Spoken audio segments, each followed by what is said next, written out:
Hello, everyone. Welcome. Welcome to the Fortune Talk series. This is the fifth session of the Fortune Talk series. This is a platform which has been designed primarily to guide aspirants for the civil services, preparing for the civil services exam. We host distinguished personalities from different domains like foreign policy, social work, public policy, and other domains. Today, we have with us one a distinguished speaker, one of the most distinguished diplomats India has ever seen, and the foremost expert on Indian foreign policy, Ambassador Shivshankar Menon. Welcome, sir. Ambassador Menon started his career in 1972 with the Indian Foreign Service. He was the Indian High Commissioner to countries like Pakistan and Sri Lanka, and was also the ambassador to China and Israel. He was appointed Foreign Secretary in 2006 and was also the National Security Advisor to Prime Minister Dr. Manmohan Singh. His tenure in China as ambassador was significant as it marked improvement in Sino-India relations, the high point being the visit of then Prime Minister Atal Bihari Vajpayee. He's a foremost expert on foreign policy issues, and his articles and speeches are sought out world across. Foreign Policy magazine, in fact, listed him to be among the top 100 global thinkers in 2010. In many of his vast areas of interest include international politics, national security issues, India-China relations, Chinese politics and development, Indian Ocean, and cybersecurity. He's also a familiar face in many of the think tanks and universities in Delhi, where he's often invited for lectures. And for people like us in the international relations discipline, his lectures are often a treasure. He's also the author of the book Choices Inside the Making of India's Foreign Policy. Another book, Indian and Asian Geopolitics, is upcoming. And as a person who has read the first one, I must say it is one of the most foremost books which anyone should read to get an idea on the Indian foreign policy. Welcome, sir. We are honored and humbled to have you here with us. And we are sure that students and aspirants preparing for the exam are going to benefit significantly from this today's session. So without further ado, over to you, sir. Thank you. Thank you, Professor Krishnadasa, and thank you for that very flattering introduction. I don't know where you got that long list of my interests, but thank you anyway. And thank you also to Sailesh Fernandes for asking me to speak to the Fortune IAS Academy. I was asked to speak on Indian foreign policy, opportunities and challenges. So what I thought I'd do for about half an hour and then maybe open it up to a discussion, listen to your views, hear your questions, try and answer them, is to use about half an hour to speak on why we have a foreign policy, what are the goals of our foreign policy, the situation that we find ourselves in which we pursue those goals, and therefore, I mean, what are the opportunities, the challenges? Both of them are actually the same. And what we should do about it in responding to these opportunities and challenges. So why do we have a foreign policy? I mean, the primary goal of Indian foreign policy, which has been agreed, I think, by every government since independence, no matter where they stand politically or how they're constituted, is to enable the transformation of India into a prosperous, secure, modern country where every Indian can achieve their potential. And the reason is simple, because 200 years of colonialism had reduced us to one of the poorest, most backward countries on earth, from one of the most advanced, from a country which in 1750 accounted for 1/3 of the global industrial production and manufactures. We had been really reduced to a terrible state, couldn't feed ourselves, had hungry, starving, literacy was 14%, average life expectancy was about 26 years. So obviously we had to concentrate on transforming India. That was our job. And foreign policy, like every other national endeavor, had to make that possible. So right from the beginning, the goal of foreign policy has been, still is, because we might have achieved a huge amount in the last 70 years, but we still have a long way to go in order to transform India, in order to abolish hunger, poverty, deprivation, inequality. So since we still have that as our primary task, not status, glory, revenge, undoing partition, Lebensraum, as the Germans used to say, finding space for our people. That's not our job. Our job is not to fix the world. Our job is not to get the world to recognize us and to clap for us or to improve our status. This is not an ego-driven foreign policy. People often think it should be, but it's not. We are not in the business of becoming a great power, a superpower, of imposing our will on anybody. We are in the business of improving the lives of our own people. That's what foreign policy is about. And it's necessary to say this over and over again, because frankly, that is what gives you a hierarchy of interests and a hierarchy of threats and of opportunities. And after all, every state has only limited resources and operates in a given situation which is not necessarily of its own creation. It has a limited amount of power to deal with it. It has an ends and means problem. So you might have a goal, in our case, as I said, transforming India, but you have certain limited means. Those means you can improve over time. Slowly, it takes time, and we have done that. After all, what has India done for 70 years? It has accumulated material power, economic power and military power, and has improved the lives of its people. I told you that our average life expectancy at independence was 26 years, literacy 14%, women was 8%. Now we're talking about much higher figures. We're talking in the 70s for life expectancy. We expect the next census to actually produce a figure in the higher 70s. And literacy now, you know, is all the way up in the high 70%. So we have managed to accumulate a certain amount of power and material power and have improved, therefore, our own condition and our means. But those means we will apply to those things which actually help us to transform India. But the situation in which we do that varies tremendously over time and has shifted regularly. When we became independent, the world was divided into basically a bipolar system. There were two superpowers, the Soviet Union and the US. We chose not to ally with either, but to be non-aligned. Why? Because our task was to transform India, not to get involved in other people's fights or to become part of some alliance structure to get involved in other countries' entanglements. Because then the alliance decides where you get involved, what you do, what stance you take. We kept autonomy in our own hands by being non-aligned. And it was a pretty brave decision, but it turned out to be the right decision because you got help from both sides in improving your economy. When you set up one IIT and one country helped you, then 5 other countries also set up other IITs. Whether it was the Germans, whether the UK, whether the Soviet Union, the Russians, whether it was the US. And so you were able, therefore, to work that bipolar system. When the Cold War ended in 1989, Soviet Union collapsed, 1991, Soviet Union vanished, you ended up in a unipolar world with one superpower, the US, and basically in a new US-run global system. And you transformed your relationship with the US. You worked with that system. And essentially, these were the globalization decades. If you look at from the 80s onwards, 80s, 90s, the noughts, until the global financial crisis of 2008. And you were the second biggest beneficiary, India was the second biggest beneficiary of those globalization decades. Those are the years of our highest growth, when India did best in terms of improving the material conditions for our own people.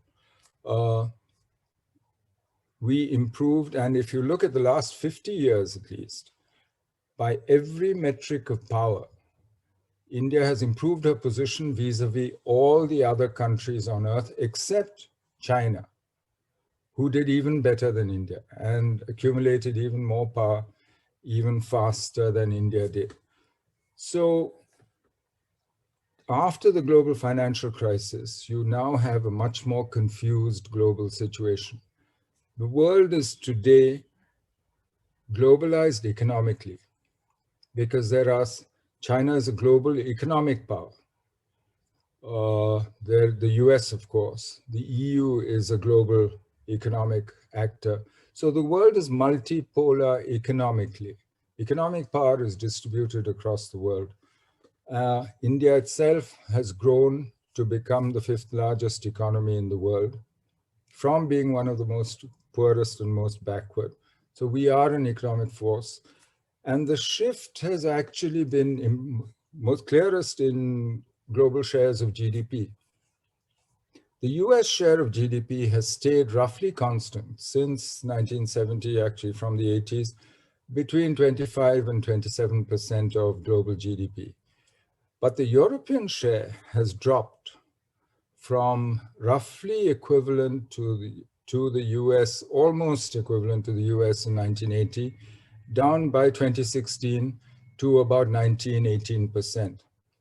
China in the same period has gone from roughly 3% all the way up to about 17% of global GDP. India has gone from, as I said, 2.83% to about 8%, 7.8% of global GDP in this period. So in effect, world economic activity has moved east. The center of gravity of the world economy, which used to be, if you just measured where is manufacturing taking place and where is GDP produced, used to be somewhere in the mid-Atlantic. It's now somewhere in the middle of Asia and moving east steadily when you add Southeast Asia. But don't forget, half of Asia's GDP by 2018 is produced by just 2 countries, India and China. So there's an overwhelming weight with these two. So the world, therefore, is economically today, as I said, multipolar. But militarily, frankly, it's still unipolar. The only power which has the capability of projecting military force all across the globe, anywhere on Earth, is the United States of America. She still spends more than the next 7 countries put together in her defense budget. And if you look at the effective power that she has, the Royal Navy used to use a standard of, they used to say that they have to be equivalent to the next 2 largest navies put together. That was the Royal Navy standard when the British Empire ruled the world. The US Navy, in terms of firepower and reach and real power, is probably equivalent to the next 5 navies put together. Now, that doesn't mean that China cannot match the US in certain areas on her immediate periphery, in her coastline.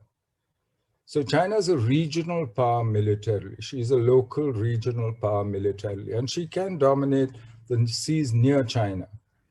But the fact is, the world is therefore still unipolar, tending towards multipolarity militarily.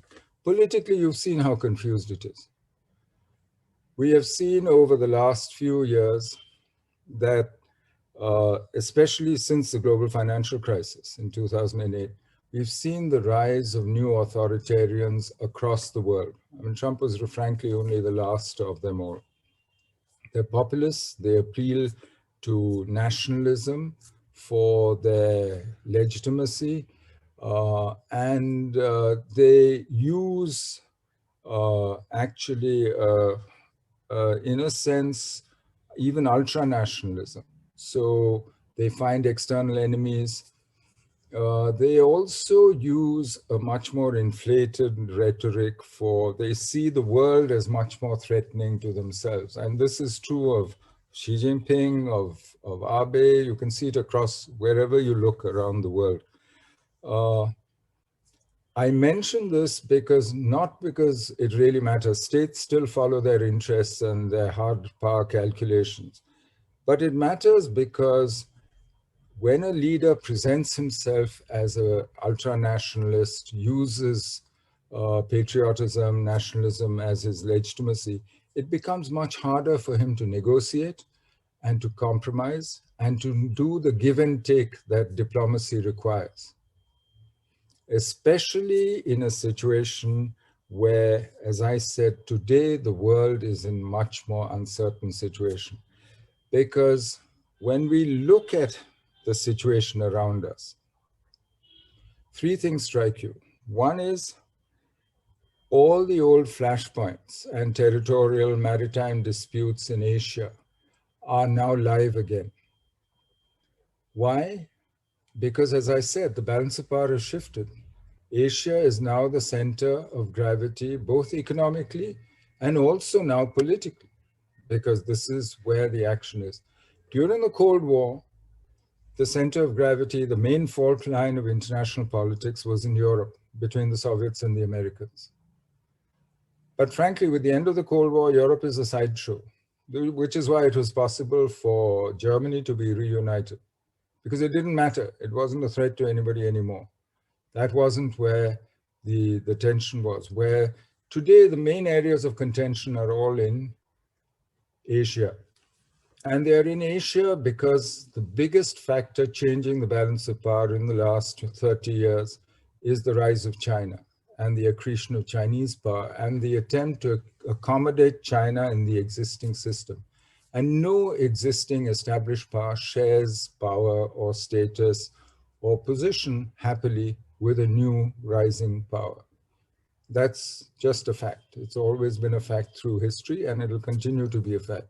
And because of that rapid rise of China, you therefore see that today, whether it is China-Japan disputing the Senkaku or Diaoyu Islands in the East China Sea, whether it's the pressure on Taiwan, whether it's the contention about the status of the South China Sea between various claimants, Vietnam, etc., and China, and but also the attempt by China to push and militarize and control that inner sea as she sees it, whether it's the India-China border, which is live again after 40 years of peace along the line of actual control. All these, and if you look at what's been actually happening throughout, there is the natural strategic reaction to the rise of China. The established powers push back immediately. President Obama announced a pivot to Asia, meaning that he would stop concentrating on the Middle East, on Europe and other places, and actually bring forces to Asia. Why? He didn't say so, but it was clear that he was trying to push back against the rise of China and the changes that that meant for the US in the Asia Pacific. If you look at what China's neighbors have been doing over the last 20 years, whether it's India, Japan, Vietnam, Indonesia, Singapore, Australia, we do much more in defense, security, intelligence than we've ever done before. It's not a coalition. It's not a new NATO or anything, even though the Chinese sometimes say so. What it is just an informal combination of countries coordinating in their interest when they see a rising China, which threatens some of their interests. Now, for India, the problem is unique because, frankly, as we have grown, as we have risen, China has risen also, and we both share the same periphery, and we rub up against each other in various ways. I'll give you a simple example. When we started radical reform in 1991, 15.3% of our GDP was external merchandise trade. That's only trade in goods.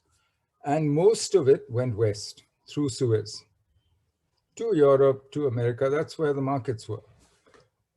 By 2014, the share of external merchandise trade in GDP was up to 49.6%. That's almost half.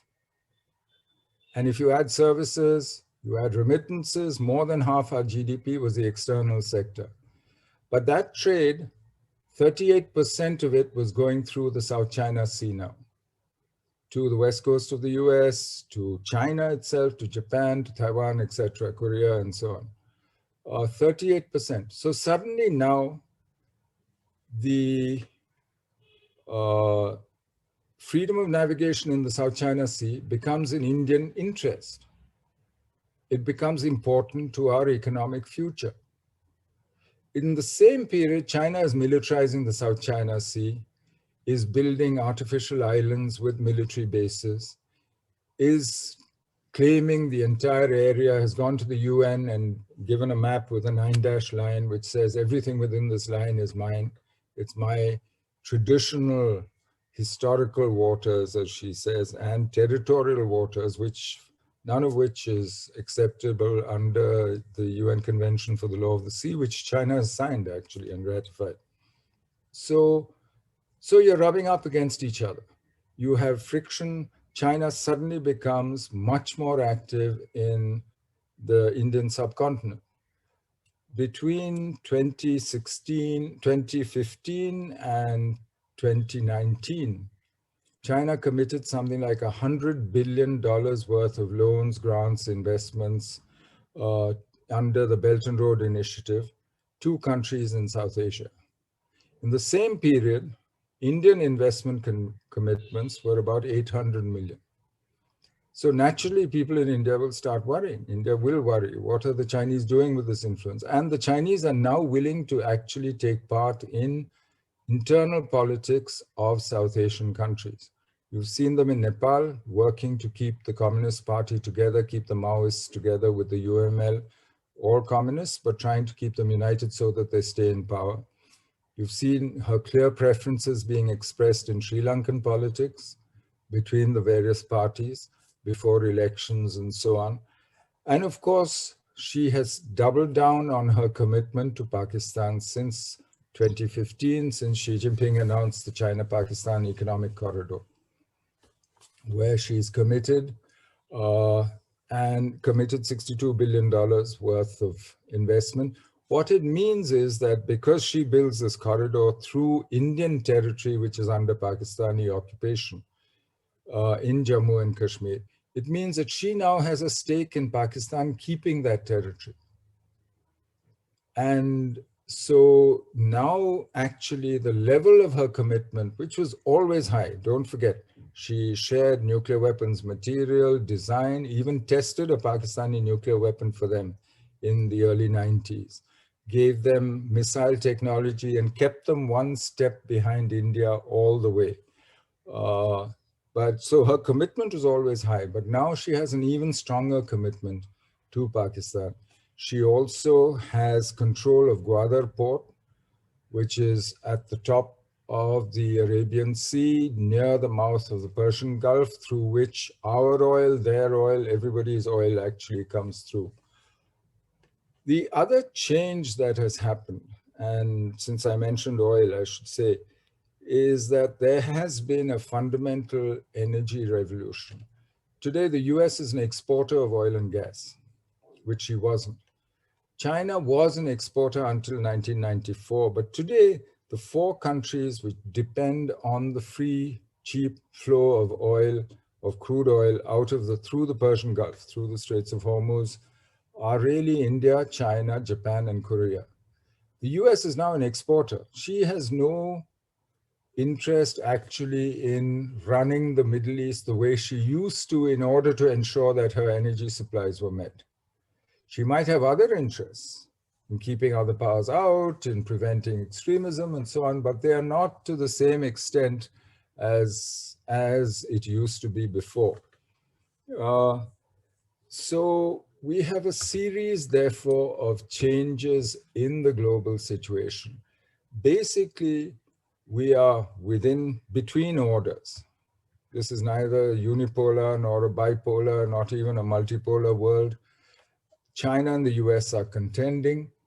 The rise of China has upset the balance of power throughout Asia Pacific. We have new authoritarian politics, which makes diplomacy more and more difficult and also intertwines domestic and foreign policy issues. One other consequence of this is, frankly, because we are between orders, because of the shifting balance of power, because geopolitics is back, is the death of multilateralism. You've seen how ineffective the multilateral system was last year when we were hit by the COVID pandemic. So all in all, we are in a new situation, in a much more uncertain situation, a much more dangerous situation. So what should we do? as India? How should we adjust to the opportunities and challenges? Because there are opportunities. Just because the world is changing doesn't mean there aren't. In fact, to a certain extent, some disruption in the international system is good for India because it helps us to change the system in our favor. How do we deal with the rise of China? The only really effective means of dealing with China is actually to self-strengthening, is accumulating power on our own and making sure that we have enough power to deter any foolish actions by China on the line of control, for instance, where the boundary dispute exists, the world's largest boundary dispute, by the way.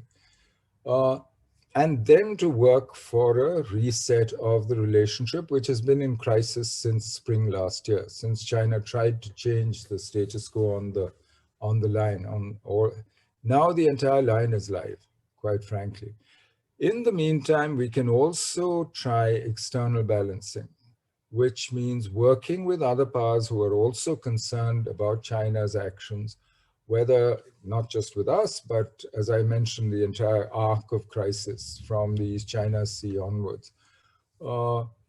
And that's what you see happening with the Quad, which started as a security dialogue between India, the US, Japan, and Australia, but which now is assuming a much bigger role in terms of becoming providers of global public goods, maritime security in the Indo-Pacific, even pharmaceuticals, actually vaccines against COVID.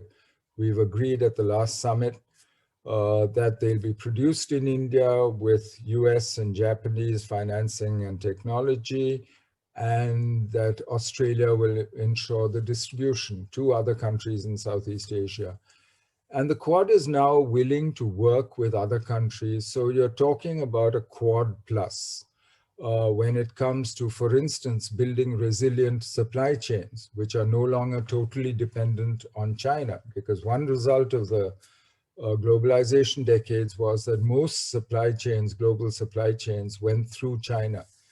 And so we're now talking about building resiliency, alternatives, and many companies and countries are now looking at a sort of China plus strategy. They will not pull their investments out of China. It's still the cheapest and in terms of logistics, probably the best place to manufacture things.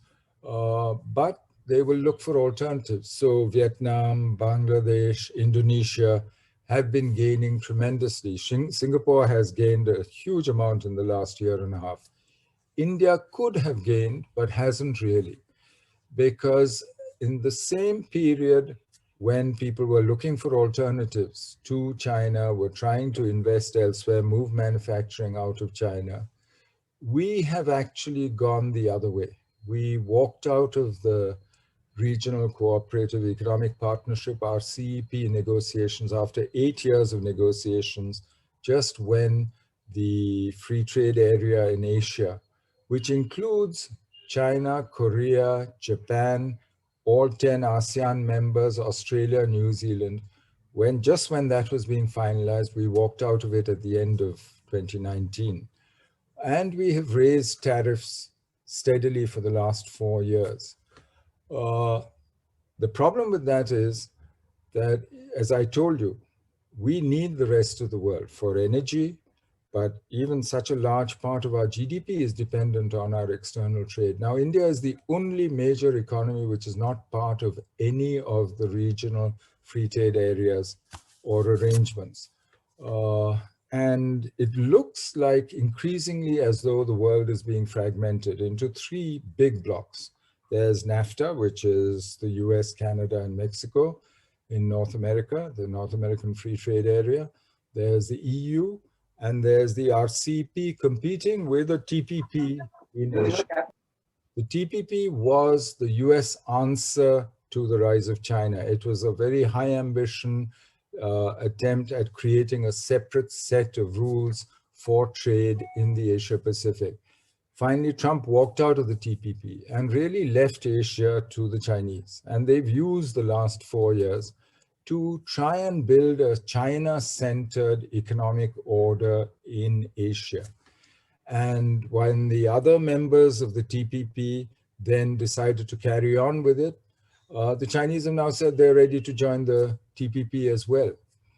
So the risk is, and the challenge is, that if we face a fragmenting global economy, it means a big challenge for us, because we won't be inside any of these groups. They will be able to trade with each other without any tariffs whatsoever.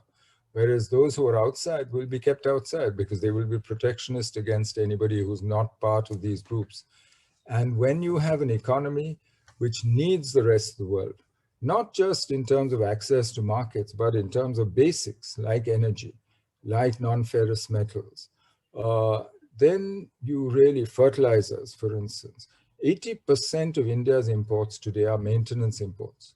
They are not items of choice. These are not luxury items. It's not gold and all these things that I'm not sure how I got this. So it's not as though we have a choice. So there is a risk there of being cut out, but there is also at the same time a risk, an opportunity here. When the world order is being remade, when the global trading patterns are being redone, and there's no going back to the old WTO run system anymore, clearly, because there's no stomach for it in its authors, in the US, for instance. So then you have a chance to make rules if you're inside the room, if you participate in it. And this is true across a host of economic issues, whether it is you look at the new digital economy that's being built and the rules that are still being formed, whether it is fintech or the digital currencies and blockchain technology and so on, where we have huge advantages. So we have an opportunity. But unfortunately, our first reaction seems to be, we'll ban all these digital currencies. Frankly, you can ban it, but that's not going to stop A, Indians from using it. B, it only means that you won't be there when the rules are set, and you will not be big players in the new emerging economy that's coming out. Same thing with renewable energy, which offers you a huge opportunity, but you have to choose and make choices today. In fact, this is where there is both a challenge and and an opportunity. If we can get our external economic policy right, and by that I mean if we can avoid the dangers of slipping back into autarky and being happy as frogs in our own little well, then we have a chance today to actually really enable the transformation of India. But we need a trade agenda, we need a competition policy which also feeds that. And these are fundamental issues which we need to do. Factor market reforms, for instance, for land, labor, capital. These are competition policy which works, etc. I don't want to go into the details, but it's both an opportunity. And why do I say this is important for foreign policy? Because you cannot run political, military outreach without an economic leg to stand on. Much of what we've achieved in the last 20 years with ASEAN, with Japan, on the defense side with the US, has been because we have run both an economic policy and a political military policy. And frankly, if you are economically irrelevant, then frankly, your ability to project military and diplomatic and political power will also diminish steadily. And other people will find it unnecessary to actually work with you. So that for me is the core opportunity and challenge for India today. What does that mean in terms of practical policy? It means, of course, that China is your primary challenge. There's no question, especially after what happened last spring on the line of actual control. And maybe we can discuss that in the question and answer now after this. But it also means that because of China's rise, all those who are unhappy with it are more than happy to work with you. The US still sees your rise as being in their interest. In fact, unlike China, who sees your rise as a threat to them and has done everything possible in the last 5 years to try and stymie your rise, whether it is NSG membership or whether it's in the Security Council and so on. The US, however, is an essential partner, not just internationally, but also if you want to transform India, it's the US which has the technology, the capital, and the means to help you do so. There are those who think maybe we should sign an alliance with the US. That, I'm afraid, is not even on offer. Why should the US commit herself to defending India? She doesn't want to get involved in any more Asian land wars. Besides, she doesn't need, this is the paradox of alliances. People want allies who can take care of themselves. So if you go in as a needy partner, it's unlikely, frankly, that anybody is going to take on the burden of defending India. That's something we have to do. So I started by saying, first thing is self-strengthening, but then we need to be able to deal with the rise of China using external balancing. We need to develop our relationship with the US, but most important, we need to integrate and pacify our own immediate periphery, the subcontinent and the Indian Ocean region. We should be the economic hub, the net provider of security, and be seen as a source of stability in the neighborhood. And we can do this. We can't say that this is only India's subcontinent, that nobody else, no other external power will come in here. They will come, because now that Asia is the center of gravity of world politics, subcontinent becomes even more important. We can't be just an island which stays away from other people's quarrels. Whether it's China-US quarreling, they both come to Nepal. In fact, the US is pressurizing Nepal to be part of the Indo-Pacific strategy. China pushes Nepal to be part of BRI, her attempt at outreach. So frankly, but what we need to do is to step up our game in the subcontinent, make sure that it stays peaceful from our point of view, that we are the economic hub, and we can easily do so, that we are the net provider of security and that we are the source of stability, seen as a source of stability by our smaller neighbors. I personally think if we are looking at multilateral solutions, we need to forget about the existing institutions, the UN, the WTO, the UN Security Council, and so on. This is not a time of hyper-nationalism is not the time to go back to institutions which have shown how useless they are. Instead, my mantra is issue-based alliance, coalitions of the willing and able. And that will vary from subject to subject. Whether it's cyber, you'll have a certain set of countries. Whether it's maritime security, it'll be another set of countries that you'll work for. So it seems to me that we are at a hinge moment and I think each of the challenges that I've mentioned can also be seen as an opportunity depending on what we do.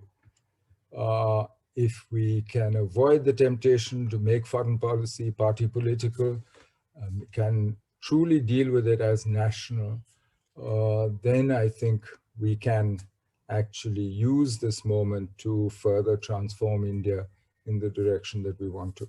I'll stop there and leave it open to questions and answers from any of you who wish to say anything. I'd also be interested in your views. Thank you so much, sir. That was an amazing session. I mean, I have personally noted a lot of things here and as most of your talks before, it is left with a lot of thoughts to ponder. So just to expand on what you've said, like we see that geopolitics is back, and some would even describe it as geopolitics is back with a vengeance. If you look at Afghanistan or even the Indian Ocean region, all of those old thinkers, be it Mackinder, be it Olaf Caro, K.M. Panikar, everybody is in the forefront again in discussions. So in such a scenario, if I look at the maritime domain of India, we have seen a significant movement in the recent years in terms of foreign policy in the maritime domain. Navy has prepared doctrines, and even we are aligning many of our HADR operations, evacuating of our civilians, and this is become a significant part of our neighborhood diplomacy as well. So how do you think is the future of maritime domain in Indian foreign policy? Well, as I said, if you depend on the world, if the world economy is a big part of your GDP, then the maritime becomes critical because 90% of your trade is carried by sea. The sea is still the cheapest way of transport. It therefore becomes very important for you to ensure freedom of navigation, that the security of the sea lanes over which your trade travels. And that's why things like the South China Sea and so on have become important to you now. They were not that important to you 40 years ago, and this is really why you're active in the maritime domain. And the Quad is really a response in the maritime domain to the rise of China. That's what it is at its core, but it's now branched out into a broader. And you do have an active maritime diplomacy, but you cannot have a maritime diplomacy in the areas that are of immediate concern to you, such as Southeast Asia, such as the entire Indian Ocean region, unless you also have an economic outreach with these countries. You cannot be trading only with the US, with the EU and China, with the big countries, unless you also deal with the others. And that's why it's very important that you run an integrated maritime policy where you deal not only with the security aspects, and those actually you've dealt with for quite some time. After all, you dealt with piracy off the Malacca coast, off the Straits of Malacca in the 90s, and you did it together with Singapore, Malaysia, and the other local powers. You've dealt with piracy off the Horn of Africa, Gulf of Aden. You've managed to eliminate actually piracy by working together with a whole host of countries, Japan, China, the US, NATO, etc., EU. So the security issues are only the basics, but then you have the ecological issues, you have fisheries, you have much larger issues than just HADR and what the Navy does. And then you have the economic basis of a relationship. So that you have to do. But you are the only Quad member who is also a continental power.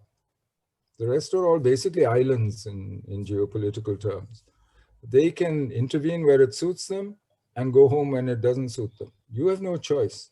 You have the world's largest boundary dispute on land. And I like to say that the continental domain is zero sum. Territory either belongs to you or me. Maritime is positive sum.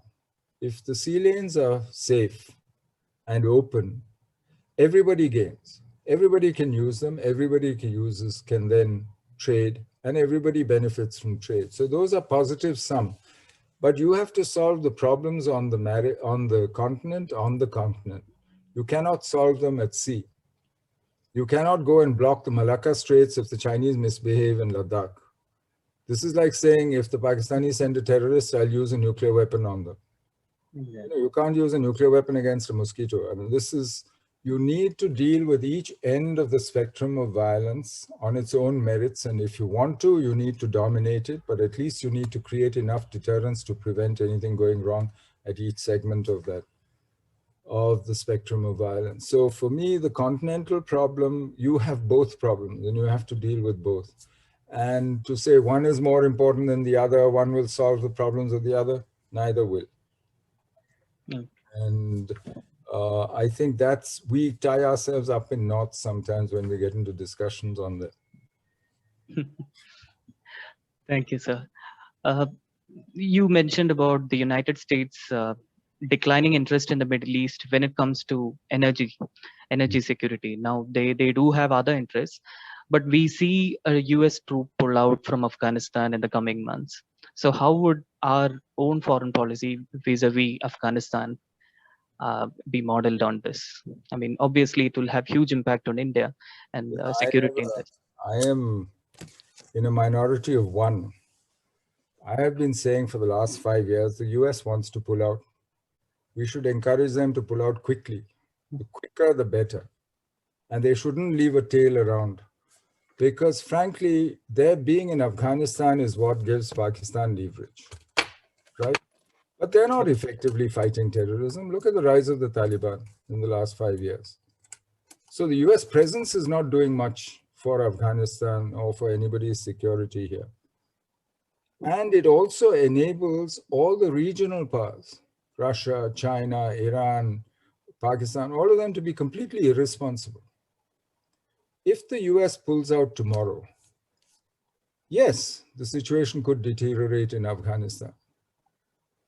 But it will also, who will be the first victim of a US pullout of Afghanistan or the rise of the Taliban? Will Afghanistan be Pakistanized or will Pakistan be Talibanized? Exactly. So it seems to me that I don't know what our interest is in telling the US to stay on in Afghanistan.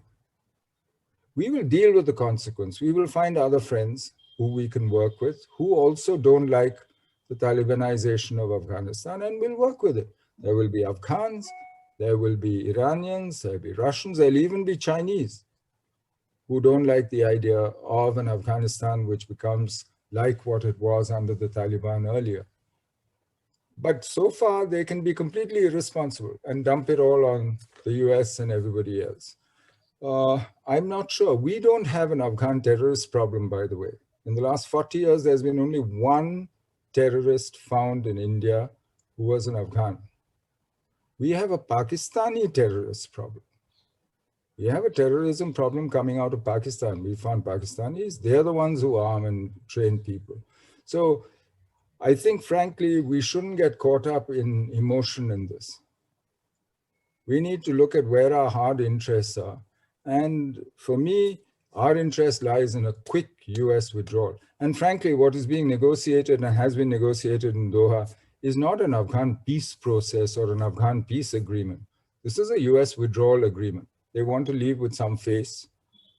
So let them leave. Why are we objecting? But as I said, I'm a minority of one on this. Since we talked about Pakistan, there's a question from one of our participants. It's about the recent comments made by the Pakistan Army General on welcoming talks with India and on the UAE initiated peace process. So any comments on this? I think it's a little early to call it a peace process because I haven't seen much process yet. I think all they've done is they've reaffirmed the ceasefire, which we had done in 2003, November. So why have they done it? I mean, there's lots of possible explanations. It's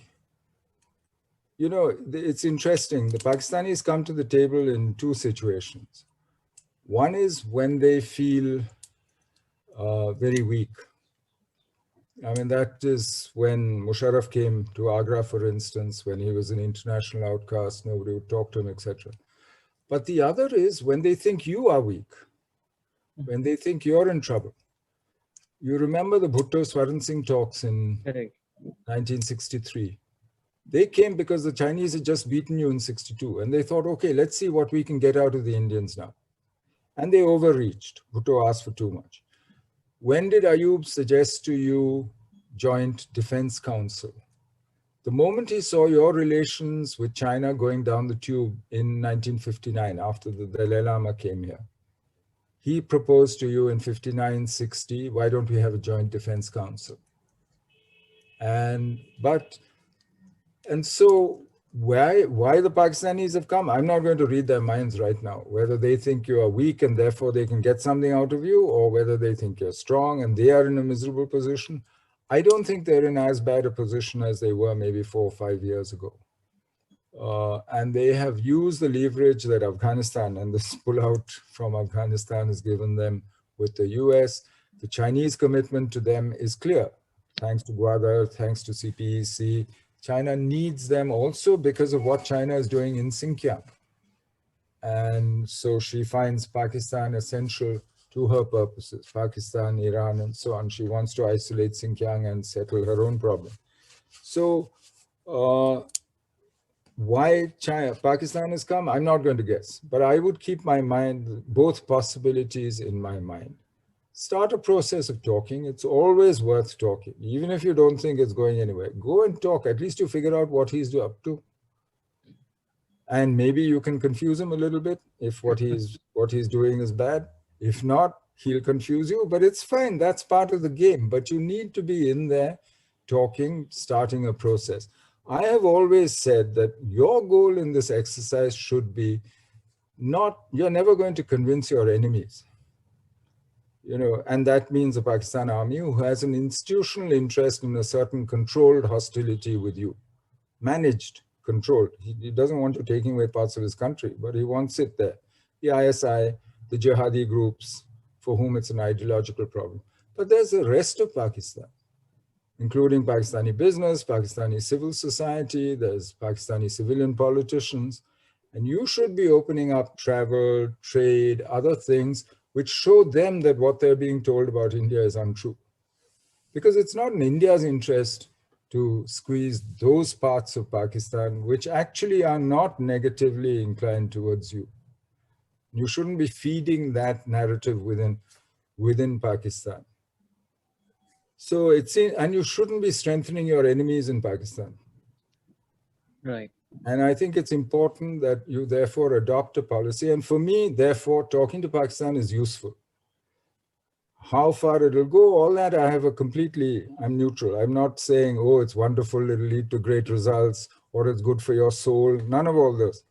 There are people who hold candles and feel quite excited. All that I ignore. That's not the point here. The point is, you need a peaceful periphery because you have bigger things to do at home. You have other issues with China, etc. You have an economy that's tanked. You need to get this going. So concentrate on the things that matter for India's transformation. Pakistan, as I keep saying, is a strategic distraction. It's a daily nuisance. And that's our problem, that we get so involved in the daily nuisance, we forget. Supposing tomorrow you settled everything with Pakistan, would that transform India? No. But if you did settle everything with China, it would make a huge difference to the transformation of India. Absolutely. So that's why I say your goal should be clear. You have to judge your threats, opportunities by that goal of transforming India, not by your ego, not by, am I going to win the next election on this? Correct. Talking about China, we do have another question, which is like, how do we dehyphenate relations with an adversary like China, with whom we have significant trade relation? So essentially, I don't think you can dehyphenate. What you can do is re-equilibrate. You have to find a new equilibrium. Clearly, after what happened last spring and the crisis that you've gone through, and you are still actually in the crisis because the border situation is not clear or resolved, or you haven't found a new equilibrium on the line. Clearly, after that, you need to look at your dependencies on China and see whether you can reduce them. And there are some that you can do. And the world has been doing this for some time. In 2013, when China cut off rare earth supplies to Japan, she accounted for 96% of rare earths traded on the world market. Last year meaning 2019, she's down to about 60%. Why? Because when everybody got that shock of China cutting off rare earth supplies, and they're essential for most batteries, especially for electric vehicles and so on. Once that shock came in, our alternate sources of supply started kicking in, including India, but Brazil, Canada, the US, Malaysia, etc. And the world looked for supply chain resilience, went to other places. It's the same thing for us. I mean, we've had the shock. Now we have to sit and you look at APIs, over 80% we rely on China. You look at power and telecom equipment, you're talking 30, 40% of your equipment is Chinese origin. Some people even say that China is the one who shut down the Mumbai grid last year, just as a message to you. I don't know what the truth is. I mean, I'm sure government knows, but so there are things like that, dependencies and vulnerabilities, which you need to plug. That you can do. Trading, I don't see why you should, if somebody is buying and selling something that is of your interest, you should buy and sell, but avoid the dependencies. That's, for me, the way to recalibrate. And boycotts and so on are not the answer. Nor is relying on increasingly uncompetitive or expensive alternatives.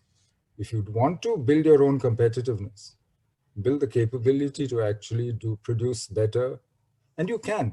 It's not that you can't do it. but it'll take some effort. And that I think we can do.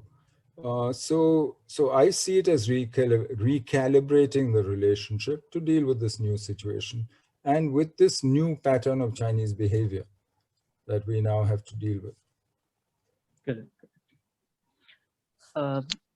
One final question, since we are almost nearing our end of the session.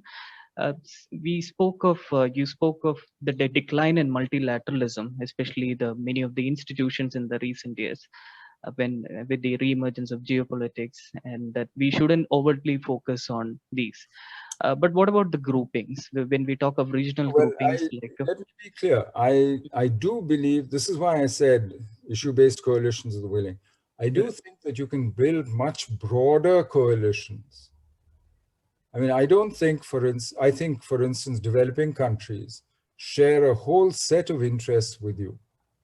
After all, you're getting support. Who's supporting you on the question of waiving trips for COVID vaccines? You're getting support across the world from over 100 countries, but they're all developing countries. It's South Africa, it's the African countries, it's some Latin Americans, it's some Asians.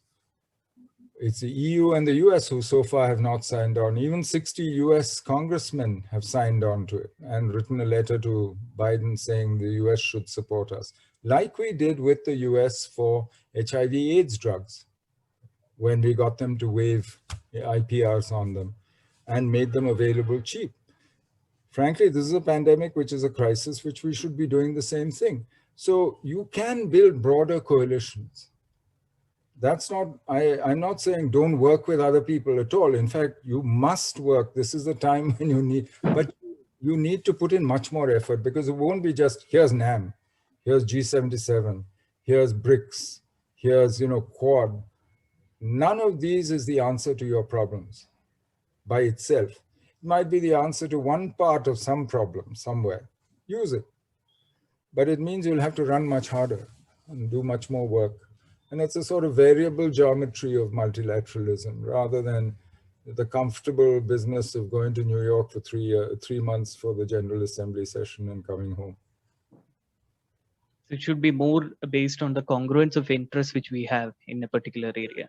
Issue-based coalitions of the willing and able. Correct. Thank you so much, sir. I think since you do have another session, we limit to this so many questions. Just a note to our participants, we will be putting this video, a recording will be available later in YouTube, so that just for you, those of you who have missed anything, or to just have a look at it again, there will be a possibility. Thank you so much, sir. I think in the just 30 minutes, you've covered in depth a lot of topics. And most of the, as someone who has attended your talks earlier, what I've always felt different is that basically you tell, rather than grand planning, it should be about things which you should actually do.